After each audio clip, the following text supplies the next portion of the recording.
Hello class 5 students, how are you all. मैं शबनम खातून, आपके EVS की टीचर। आज हम क्या करेंगे? आज हम स्टार्ट करेंगे अपना new chapter, that is chapter number 11,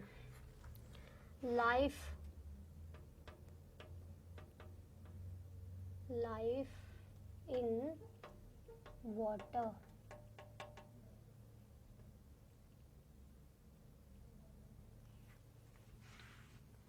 ठीक है, और इसका लेक्चर नंबर होगा 1।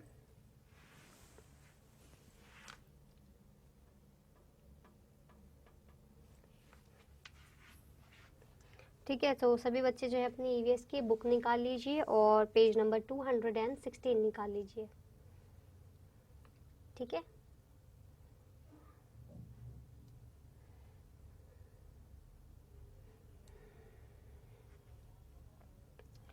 निकाल लिया?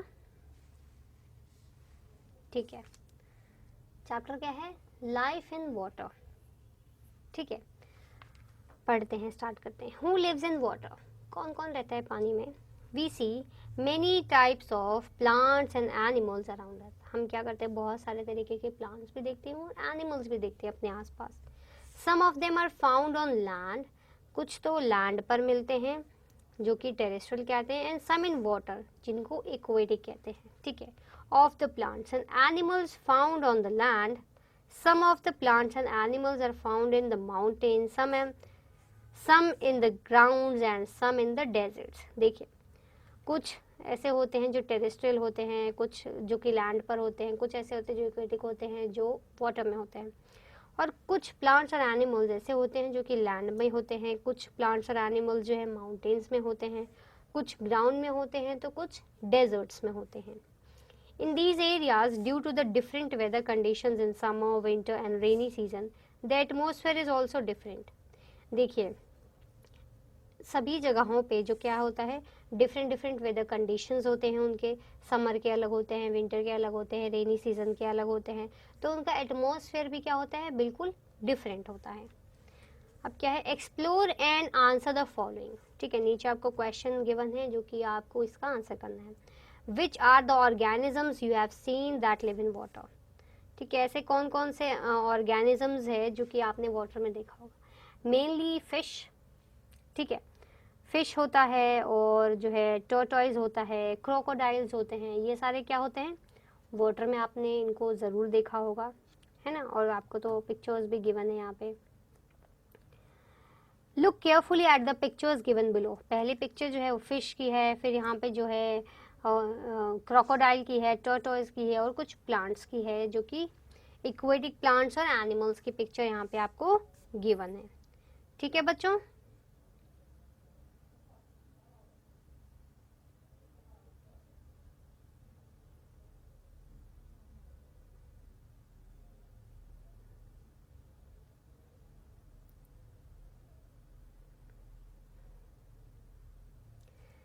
ठीक है। अब नेक्स्ट क्या है, observe and answer the following.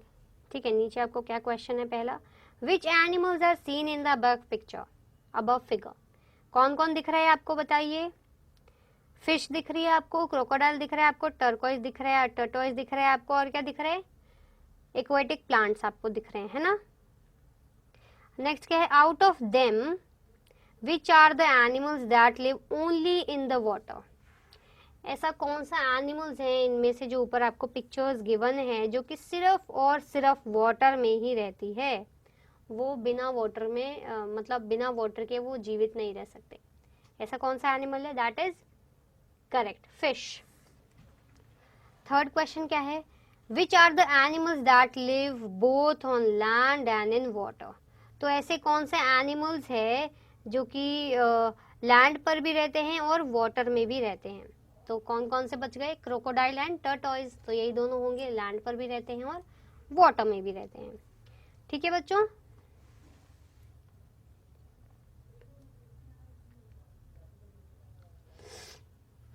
अब क्या करना है आपको,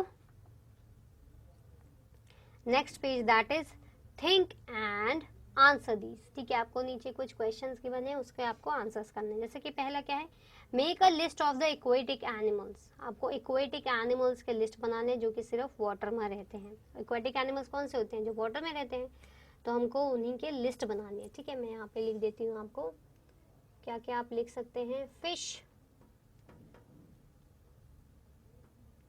और क्या लिख सकते हैं आप, स्नेक, स्नेक भी रहता है वाटर में, ठीक है। और क्या लिख सकते हैं आप, crabs, different types of fishes भी हो जाते हैं, क्रैब्स। और lichen,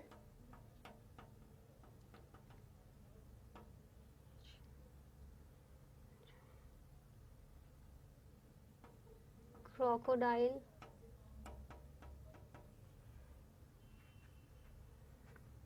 and you can write tortoise,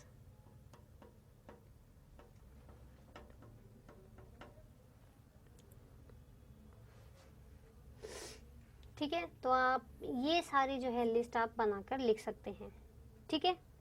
next is due to what reason some animals and plants are able to survive in water.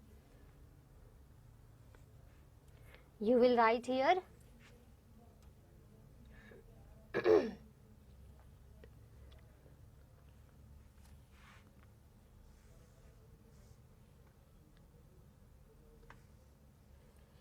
some animals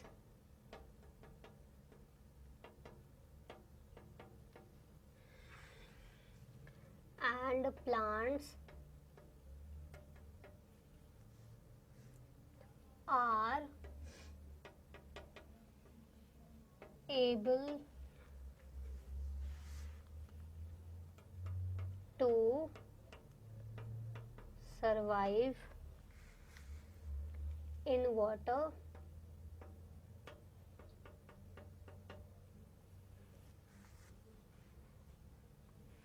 due to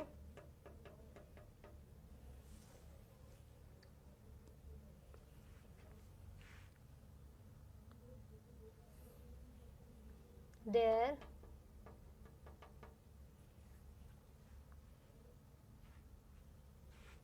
specific physical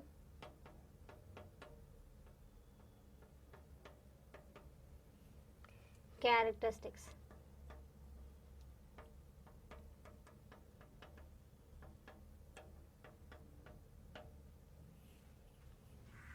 ठीक है। लिख लीजिए अपनी अपनी नोटबुक्स में ये दोनों आंसर्स जो है हमने जो लिखे हैं, ठीक है।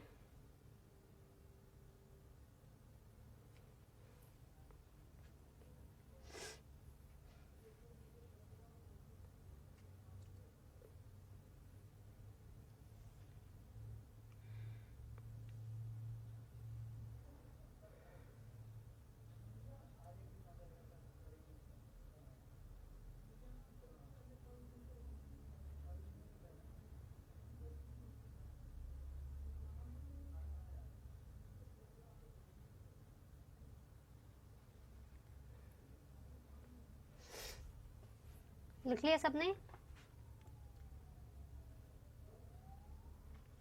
ठीक है। Let's move on. Next is how do they live in water. Water में ये लोग रहते कैसे हैं, ठीक है। Let's start. The effect of the surroundings is clearly visible on the structure and functioning of every animal and plant, ठीक है। तो जो इफेक्ट होता है सराउंडिंग्स का वो क्या होते हैं, क्लियरली विजिबल होते हैं, ठीक है। उनके स्ट्रक्चर और फंक्शनिंग एवरी एनिमल के और प्लांट के जो है क्लियरली विजिबल होते हैं। The plants and animals are able to live in a specific type of surroundings, ठीक है। एनिमल्स और जो प्लांट्स जो होते हैं वो स्पेसिफिक टाइप ऑफ सराउंडिंग्स में जो है वो रहते हैं, ठीक है। Only due to their physical characteristics, उनका जो फिजिकल कैरेक्टरिस्टिक्स जो होता है उनका ऐसे ही बनावट होती है उनकी शरीर की कि वो उसी अकॉर्डिंग जो है वो वहीं वो रहते हैं, ठीक है। Like bear is found in the snowy areas, ठीक है। आपने सुना होगा बेयर जो है वो स्नोई एरियाज में जो है रहते हैं, क्योंकि उनकी फिजिकल कैरेक्टरिस्टिक्स ही ऐसी होती है कि वो उस सराउंडिंग में वो लोग अडेप्ट करके रह सकते हैं। ठीक है। It has very long hair on its body. Bear के पास क्या होता है, बहुत सारे हेयर होते हैं, लॉन्ग लॉन्ग हेयर्स होते हैं उनके बॉडी पर, जिससे क्या होता है, that protects is from very cold weather, जो कि प्रोटेक्ट करते हैं उनको बहुत ज़्यादा कोल्ड वेदर से। Similarly the body structure of the plants have seen that if we work for a long time in water or play in water for long, then the skin of our fingers become wrinkled. देखिए, उनका body का तो अलग हिसाब किताब है bears का। ठीक है। अगर आपने देखा होगा, अगर आप पानी में अगर आप ज़्यादा देर तक रहें या फिर ज़्यादा देर तक आप हाथों को पानी में रखेंगे या फिर पानी का कुछ ज़्यादा काम करेंगे तो आपका क्या हो जाएगा, फिंगर्स में आपके कुछ देर बाद आप देखोगे आपके रिंकल्स पड़ जाएंगे। Whereas the same does not happen with the aquatic plants and animals. लेकिन ऐसा जो है aquatic plants और animals में ऐसा नहीं हो सकता है, क्योंकि उनकी फिजिकल कैरेक्टरिस्टिक्स इसी तरीके से होती है कि उनको वाटर से ऐसा कुछ ना हो, वो लोग वहाँ इजीली रह सकते हैं। ठीक है। जैसे कि फिश है, वो वाटर में रहती है, उसकी बॉडी के फिजिकल कैरेक्टरिस्टिक्स ऐसे हैं कि वो वाटर में रह पाए, वो बाहर नहीं रह सकती। वैसे ही हम ह्यूमंस, हम वाटर में नहीं रह सकते पूरा टाइम। ठीक है। हम जो है लैंड पर रह सकते हैं क्योंकि हमारी फिजिकल कैरेक्टरिस्टिक्स ऐसी है। ठीक है। नेक्स्ट क्या है, पॉइंट्स फॉर डिस्कशन। ठीक है, ये सिर्फ डिस्कस करने के लिए है। क्या है, the animals that live on land like dog, cow, buffalo keep their head out of the water while swimming. Why do they do so? ठीक है, तो जैसे कि आपने देखा होगा कि काउ या फिर डॉग या फिर बफलो जो है वो स्विम करते हुए अपना जो हेड होता है वो पानी के बाहर रखते हैं। ऐसा क्यों करते हैं? क्योंकि उन लोगों को पानी में जो है रेस्पिरेशन नहीं हो पा रहा होता उनका। ठीक है, वो लोग अंदर से सांस नहीं ले सकते हैं। वो लोग जब पानी के अंदर हेड कर लेंगे तो सांस कैसे लेंगे? उनकी शरीर की ऐसी बनावट नहीं होती है, जो कि वो अपना अंदर हेड अंदर कर ले तो वो अच्छे से रेस्पायर नहीं कर पाएंगे फिर। ठीक है, तो इसलिए वो लोग अपना हेड जो है वो बाहर ही रखते हैं ताकि वो लोग अच्छे से रेस्पायर कर पाएँ। ठीक है, तो बॉडी वो जो है अपना वाटर के अंदर रखते हैं पर अपना हेड जो है वो वाटर के बाहर रखते हैं। ठीक है। How do fishes survive in water?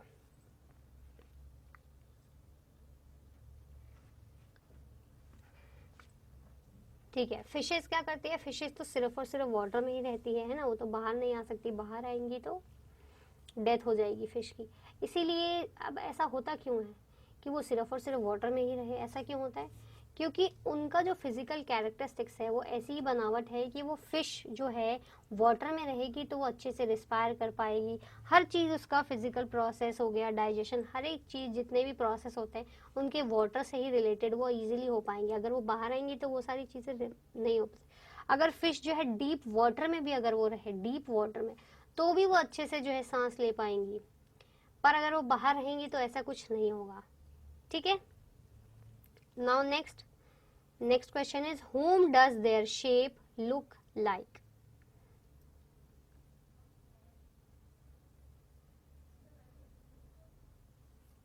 ठीक है, तो फिश की शेप कैसी होती है?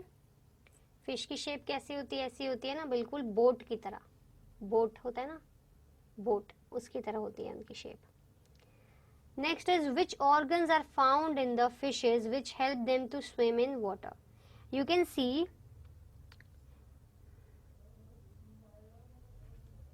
ठीक है, आप जो है नीचे जो है पिक्चर देख सकते हैं, फिश की बनी हुई है, देख रहे हैं आप? तो कैसे स्विम करती है फिश को आपने देखा होगा, आपने एनिमेशंस में भी देखे होंगे, कार्टून्स वगैरह जो आप देखते हैं, मूवीज वगैरह जो देखते हैं उसमें आपने देखा होगा फिश कैसे स्विम करती है, by their fins and tail, है ना? फिन्स और टेल की वो हेल्प लेकर के जो है वो इजीली स्विम कर पाते हैं, इजीली। देखा है आपने? हाँ, ठीक है, हो गया। सारे क्वेश्चंस हमने डिस्कस अब कर लिए। Next is things to do. क्या क्या बोला है आपको करने को? Draw a diagram of a fish in your notebook. ठीक है, आपको डायग्राम भी दे रखा है, आपको सिर्फ क्या करना है? ड्रॉ करना है। तो मैं आपको ये होमवर्क दे देती हूँ। होमवर्क में आपको क्या करना है? पेज नंबर 217 पर जो है things to do, things to do.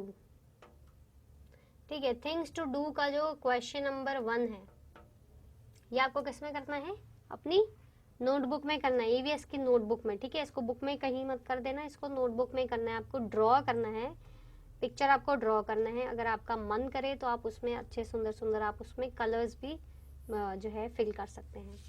ठीक है, उसको कलरफुल भी आप बना सकते हैं। नेक्स्ट पेज,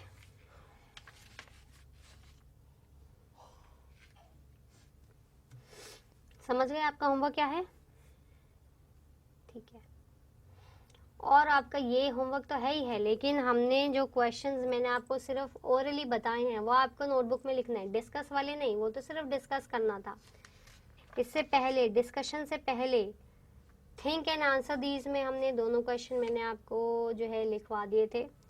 उससे पहले क्या था, observe and answer the following question and explore and answer the following. ये क्वेश्चंस भी आपको करने हैं, यानी कि पेज नंबर 217 भी और पेज नंबर 216 पर जो सारे क्वेश्चंस हैं, ठीक है, वो सारे क्वेश्चंस आपको करने हैं, यानी कि 1 2 3 4 क्वेश्चंस जो आपको 216 पेज नंबर पे जो आपको गिवन है। ठीक है, ये 6 है, 216 नंबर पेज पर। ठीक है, ये कर लेना आप, क्योंकि आपकी नोटबुक्स जो है वो चेक होंगी, तो मेक श्योर आप अपना काम जो है समय पर कंप्लीट करें with NEET and clean hand writing. ठीक है बच्चों, तो आप समझ गए आपका होमवर्क क्या है। 216 पे जो क्वेश्चंस गिवन है आपको 4 क्वेश्चंस, वो मैंने आपको बता ही दिया है ओरली, उनके आंसर्स आपको सिर्फ उनके कॉपी में आपको आंसर लिखने हैं। ठीक है, और 217 पे जो ड्रॉ करने की जो बात है, फिश की जो स्ट्रक्चर ड्रॉ करनी है, पिक्चर ड्रॉ करनी है, देखकर आप कर सकते हैं, और अगर आपका मन करे तो आप उसमें कलर भी कर सकते हैं। ठीक है बच्चों, नेक्स्ट पेज पर आ जाइए, 218।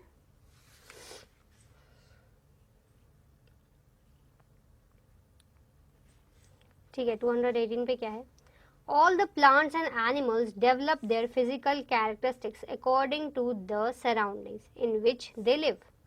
ठीक है, जितने भी प्लांट्स और एनिमल्स होते हैं, ठीक है, उनकी जो फिजिकल कैरेक्टरिस्टिक्स होती है वो उनके ही अकॉर्डिंग जो है अपने अपने आप को जो है एडजस्ट करते हैं सराउंडिंग में। ठीक है, रहते हैं उसी सराउंडिंग में, और उसको क्या कहते हैं, this is known as adaptation. क्या कहते हैं इसको, adaptation. You must have seen green algae at those places in your nearby area where the water remains accumulated. आपने ग्रीन कलर का एल्गे जो है वो ज़रूर देखा होगा, कहीं पे भी पानी ज़्यादा दिनों तक इकट्ठा रहता है, कहीं पर भी पानी जो है वो स्टैगनेंट रहता है, एक्यूमुलेट होके रहता है, इकट्ठा होके रह जाता है, तो वहाँ पे कुछ दिनों बाद आप देखते हैं ग्रीन ग्रीन कलर का आ जाता है, that green colour is called algae. ठीक है, तो उसको क्या कहते हैं, एल्गे कहते हैं। Now next is things to do. Scratch and bring some green algae from a place in your school where the water is accumulated. ठीक है, तो आप क्या करेंगे, स्क्रैच करेंगे थोड़ा सा एल्गे को और लेंगे उसको, टेक अ मैग्नीफाइंग लेंस, और जो है मैग्नीफाई लेंस लेकर के from your school science kit में से निकाल करके मैग्नीफाइंग ग्लास, उससे क्या करेंगे, and observe the algae carefully, उससे जो है एल्गे देखेंगे कि क्या हो रहा है उसमें। Actually algae are also very minute plants that grow only in water. ठीक है, जो है एल्गे क्या है, बहुत ज़्यादा जो है छोटा होता है, और क्या होता है, पानी में ही ये ग्रो करता है। ठीक है, next is think and right the answer of the following. ठीक है, तो आज की क्लास, आज का लेक्चर जो है वो यहीं जो है एंड होता है। मैंने आपको होमवर्क भी दे दिया है, और आपको जो है थिंग्स टू डू तक जो है, और उसके आगे जो है अडेप्टेशन, वहाँ तक एल्गे जो है ग्रीन कलर का होता है, पानी जहाँ पे ज़्यादा दिनों तक इकट्ठा रहता है वहाँ पे हो जाता है, और वो सिर्फ पानी में ही ग्रो कर सकता है। ठीक है, तो यहाँ तक हमने जो है कंप्लीट कर लिया है अपना चैप्टर। आगे से जो है हम अपने नेक्स्ट लेक्चर में, यानी कि लेक्चर नंबर 2 में हम अपना रिमेनिंग चैप्टर, यानी कि think and answer the following, answer of the following questions, 218 page number 218, यहाँ से हम कंटिन्यू करेंगे अपने लेक्चर नंबर 2 में। ठीक है बच्चों, और तब तक आपको क्या करना है, दूसरी क्लास आने से पहले आपको अपना होमवर्क कंप्लीट करना है, जो कि पेज नंबर 217 पे थिंग्स टू डू में आपको फिश के पिक्चर बनानी है। अगर आपका मन करे तो आप कलर कर सकते हैं, अदरवाइज आप ना करें। और आपको 216 पेज पर explore and answer the following, वो एक क्वेश्चन, और observe and answer the following, इसके 3 क्वेश्चन। आप ये चारों क्वेश्चन जो है अपनी ईवीएस की नोटबुक में ही करेंगे, ठीक है। ये 4 क्वेश्चन और एक पिक्चर बनाना, इतना काम आपको करना है आपके होमवर्क में in your EVS notebook. And on you have to complete your homework on time and in neat and clean hand writing, ठीक है। Now we will meet in our next lecture with remaining portion of this chapter. Till then, bye and take care.